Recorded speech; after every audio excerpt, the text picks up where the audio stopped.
ভুল, আর সেই ভুলের চোটে মাথা থেকে আমার উঠে গেছে সব চুল।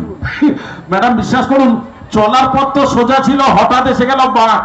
চলার পথ তো সোজা ছিল, হঠাৎ এসে গেল বাঁক, আর ইচ্ছে করছিল সেই বাঁকে ঘষে নিতে আমার টাক।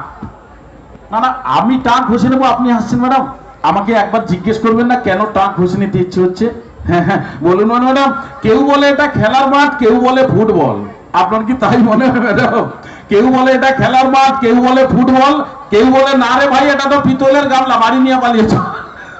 এটা পিতলের গামলা বৌদি আপনার? আচ্ছা হ্যাঁ বলছে, হ্যাঁ নিয়ে যান, ঠাকুরের কাছে ভোগ নিয়ে যাবেন, তরমুজ কেটে রাখবেন এখানে।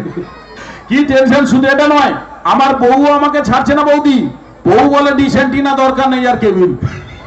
এটা ডিসেন্টিনা দাদা? বউ হ্যাঁ এটা ডিসেন্টিনা। বউ বলে ডিসেন্টিনা দরকার নেই আর কেবিল, আর আপনার মতো বন্ধুরা বলে না বৌদি এর উপরে ভাতের থালা রাখবো, এটা তো ডাইনিং টেবিল। এটা মানে আমি কত টেনশন আছে, আজকে কোনো টেনশন নেই, দারুণ লাগছে সুন্দরভাবে আজকের এই অনুষ্ঠানে। এখানে তো একটা বড় ব্যাপার, আমি সবার সঙ্গে দেখা করতে মানে খুব, আমি একটু আগে বললাম না যে আমি আমার গ্রামে পাড়ায় এরকম অনুষ্ঠান করছি, আমার মনে হচ্ছে। যাই হোক ম্যাডাম, এখানে একটা দারুণ ব্যাপার, আমি একটু গ্রিন রুমের বাইরে গেছিলাম, একজন বৌদিমণি আমাকে বলছে ঠাকুরপো। আমি হ্যাঁ বৌদি বলুন। বলে আর বলুন, তোমার মাথা তো নয় পুরা যেন হাইব্রিড ওল। আমার মাথা হাইব্রিড ওল। আমি বললাম বৌদি এখানে নাক আছে কান আছে? বলে না, বললো নাক কান না। তাহলে ওল সব ওলের বেঞ্চি বাড়িছে। মানে কি টেনশনের মধ্যে আমি রয়েছি।